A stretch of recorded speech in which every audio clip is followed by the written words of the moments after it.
In this video, we'll talk about the basics of buying and selling a property. Let's pretend that this is your home and this is you.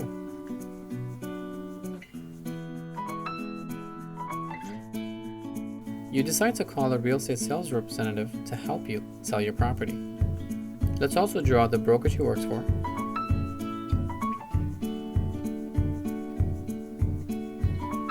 Now, every seller sales rep has a different commission fee agreement with their seller for their services.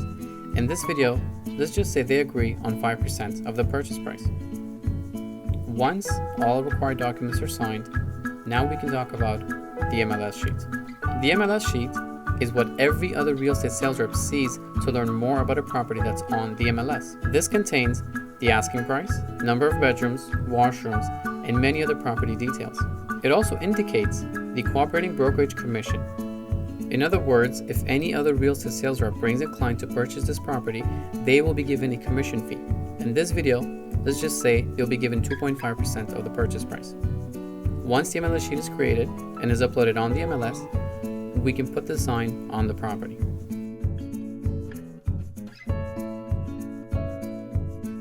Let's assume we're selling this property for $100,000. Now, after it being on the market for a while and having a good amount of people coming in to see the property, let's say we find our buyer. In this case, he's being represented by a sales representative. Again, let's draw the brokerage she works for. Every buyer sales rep agrees on different commission fee with their buyer.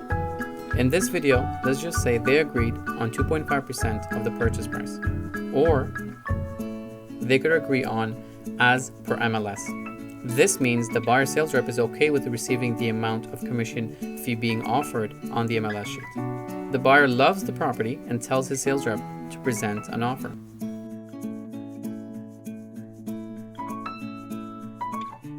Now, their offer includes a price of $100,000, exactly what the seller wants, no conditions, a closing date of 1 month.